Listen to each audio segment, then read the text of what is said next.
This is a test demo by Judy Crowe.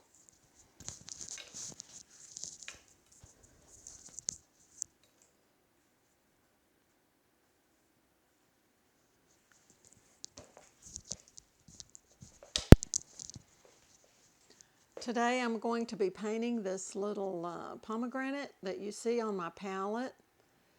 And let me focus that. I've already gotten started. I usually like to start with a light gray sketch. Just if I use gray and make a mistake, I can take it off really easily. So if you use red or some other vibrant color, and you need to take it off of your canvas, it's a little more difficult. So that's what I'm doing here. And if you are joining today, thanks so much. Here we go. Trying to deal with my microphone while I'm hopefully not covering up the view.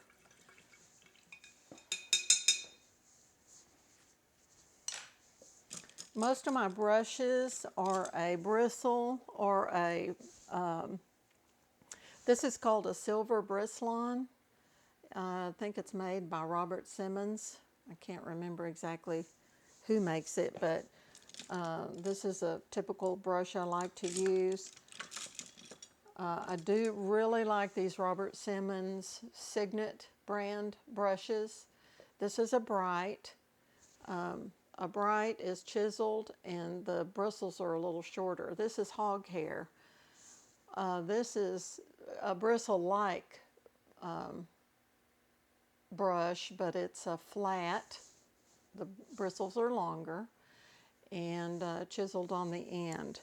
I also have a lot of filberts. That's what this is. It's the bristles on the brush are longer, but they're curved at the end.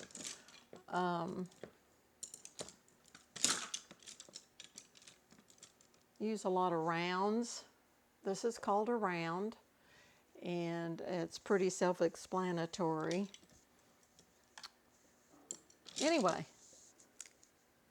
so during my demonstrations that I'll be doing on my YouTube videos, I'll be talking more about supplies and brushes that I use.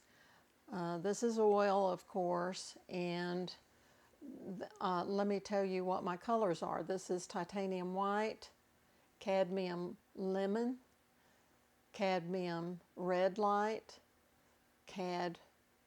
permanent red medium, scarlet, permanent rose, alizarin crimson, permanent, and ultramarine blue. I very rarely put any greens on my palette because I can mix them to look, I think, more natural than using a green out of the tube. Okay, so I've already done a little sketch of this pomegranate, and let me get started here.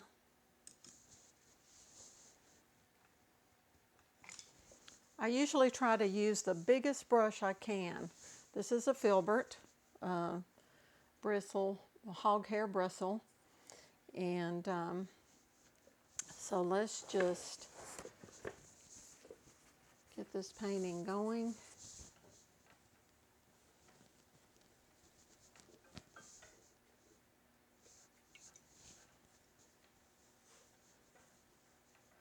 After I've done my initial sketch, like you see up here, and this is the way I always start, or generally start anyway.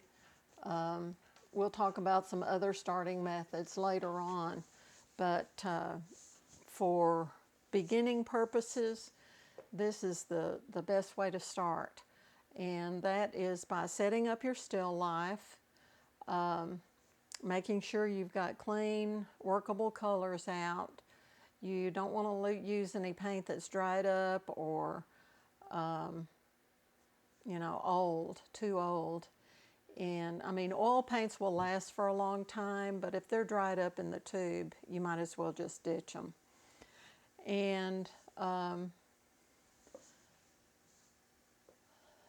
so, I'm sorry, I lost my train of thought. So the first thing I'm going to do is go in and put in just really abstract shapes in the sky. And when I squint down, I see a few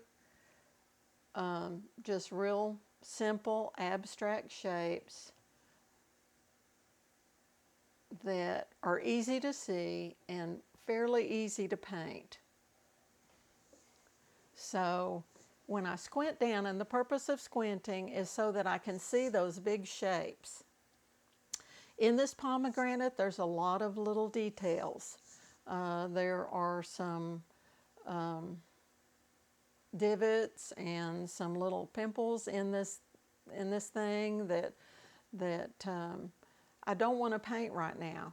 I need to get the big picture. So that's what I'm doing. This is the easiest way to start. It's the easiest thing to see if you squint and kind of look with your eyes half closed. Then you will see these big shapes that are easier to define. And especially when you're first starting out to paint, keeping it simple is so important. So that's what I'm going to be doing here. Just going to put in this big abstract shape and trying to match the color that I see up there. It's kind of a purpley, reddish color. And the color doesn't have to be exactly right. You can fudge on the color as long as you have your values correct. And when I say value, I just mean those shapes, different shapes of light and shadow. There's a little cast shadow from that top knot on the pomegranate there. So very simply, that's how I'm going to start. While I'm doing this, I am going to add a little bit of extra blue to this with some white, a little yellow to get that gray tone back, because I want to use that for my cast shadow. This is a white tablecloth I'm working on. I've got my still life set up on, and so the cast shadow on that white tablecloth is gray. So I'm just going to make a nice simple shape for my cast shadow. Really trying to match that big shape that I see up there. If you break down your composition into real simple abstract terms, it's so much easier. You make your job so much easier at the onset.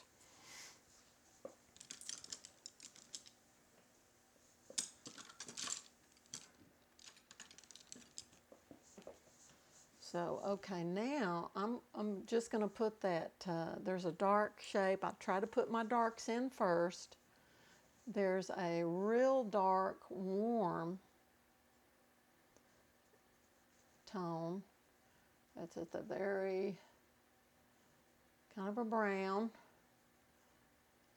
similar to that, for that little top portion. Now there are some lights on that, but they're so small I can come back and put those in later. Okay, now I'm going to put in the light. This is the fun part. putting in your lights for trying to match that color that I see. When I squint down, it's got a little pink in it, so I'm going to put some permanent rose in there.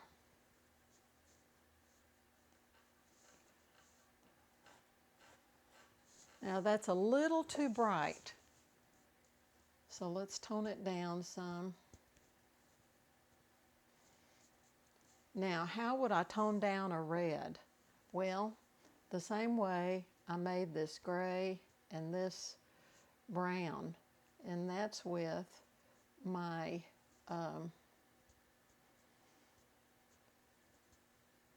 complementary colors. So, in other words, I'd have to make a yellow, green rather, because green is complement to red, in order to mix some of that into this, just to take the edge off of that. And I just keep going till I've gotten my color right. Now see, that toned it down just a little, and that's a little bit lower in value than I had, but I think that's probably okay.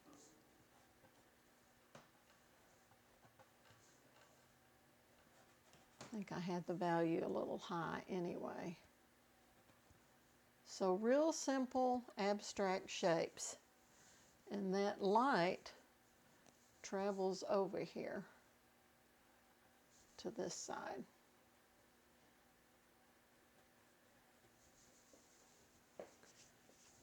Now that little top part that is poking out is a little, has a little more orange in it. So there we go. And it already looks like a pomegranate. Now, it may not be exactly the right color. It may not be, it's actually not warm enough, I don't think. Could use a little more warmth in it.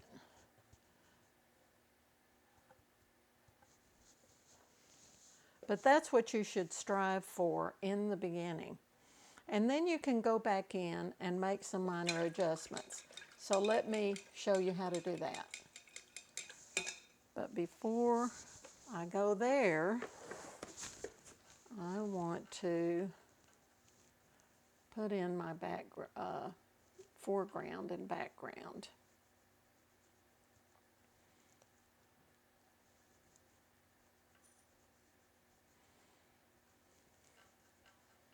There's some red in there. Add just a touch of yellow in there with it.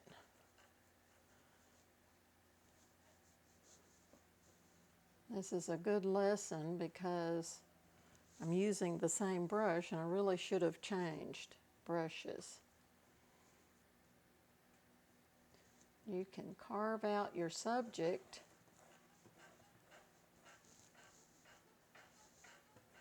with your foreground and your background. Okay. Now let's put in background, which is, again, is a gray tone.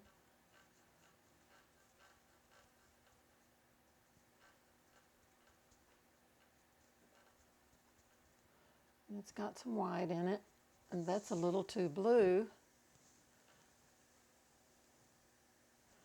So add some yellow and red back in it. Now you can use a gray paint, of course, but I think starting out, you really need to learn how to make a gray. So I would recommend that you not use the gray paint and you learn how to adjust that color.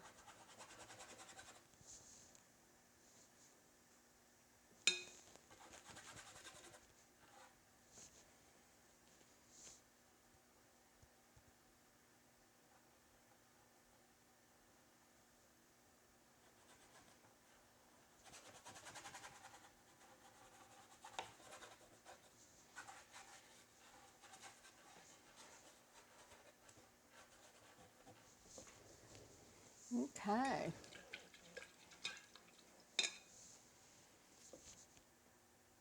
Now I can go back and correct some of my shapes. I need to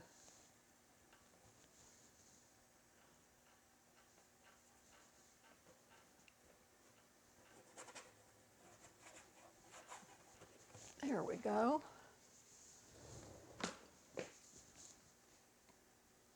Now when I squint down, I see there's a value change here more than I have it. So now that I've got my big abstract shapes on the canvas and pretty well got my canvas covered, I can go back and make some corrections at this point. In order to do that, you have to have clean brushes and a light touch so that you can lay down the paint on top of what you already have without disturbing it. So I'm going to put a little highlight on here. It should be a little wider than that.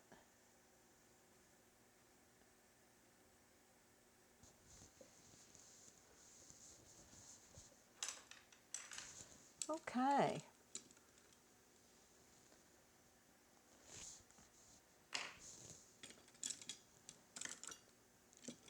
I'm going to soften some edges.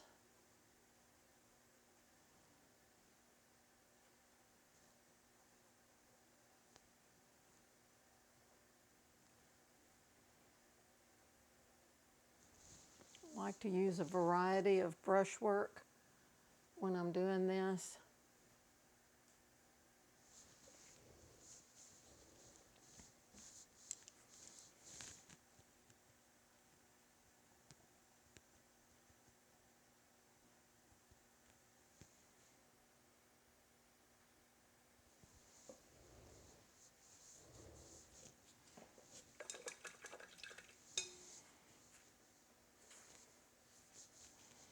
I'm actually seeing a little more alizarin and pure reds in here. So I'm just going to touch some of that in. A little bit darker.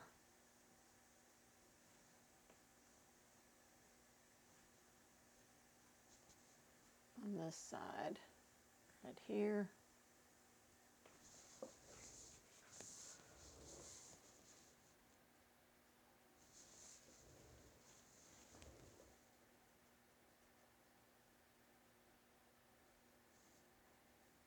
This is just giving it a little more depth. Hopefully not disturbing what's underneath, or what I've already done.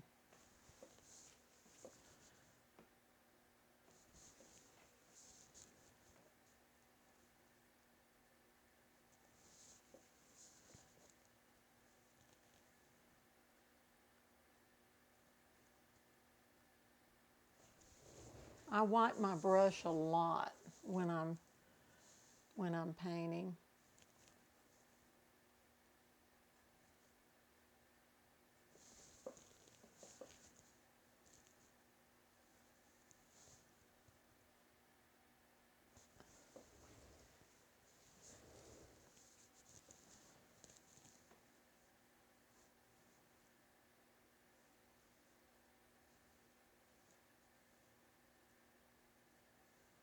Now is the time when I can modify some of this and maybe put some of those little divots in that you see on a pomegranate. There's a reflected light coming up in here. But I've lost my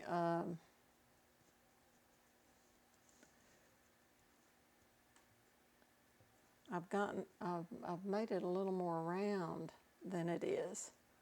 So let's go back and redefine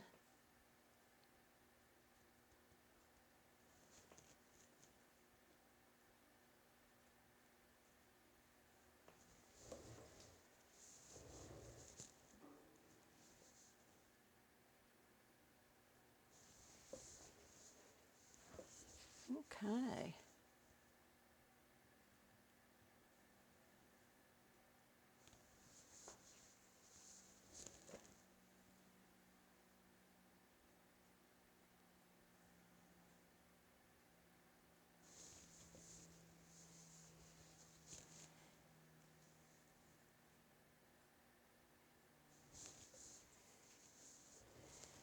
Okay, let's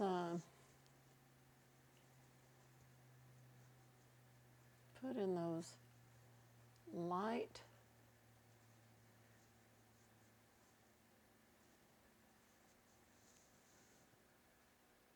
accents in this guy, in the very top, in that top portion.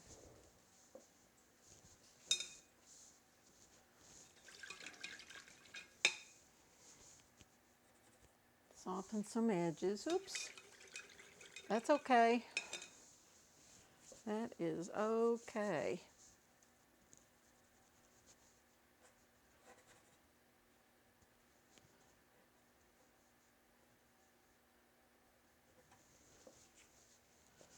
Very simple.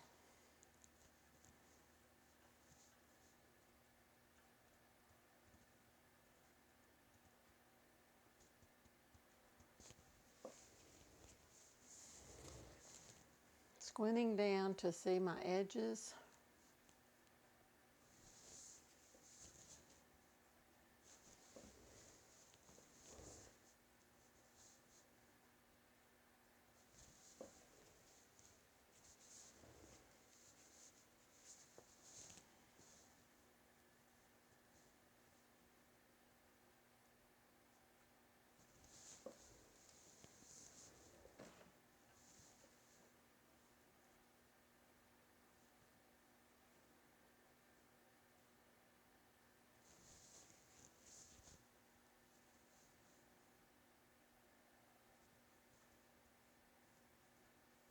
There is a closed shadow right there on the bottom.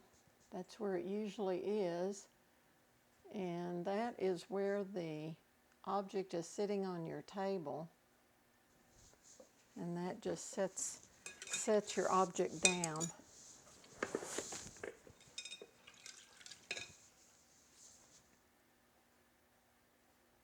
Keeps it from floating.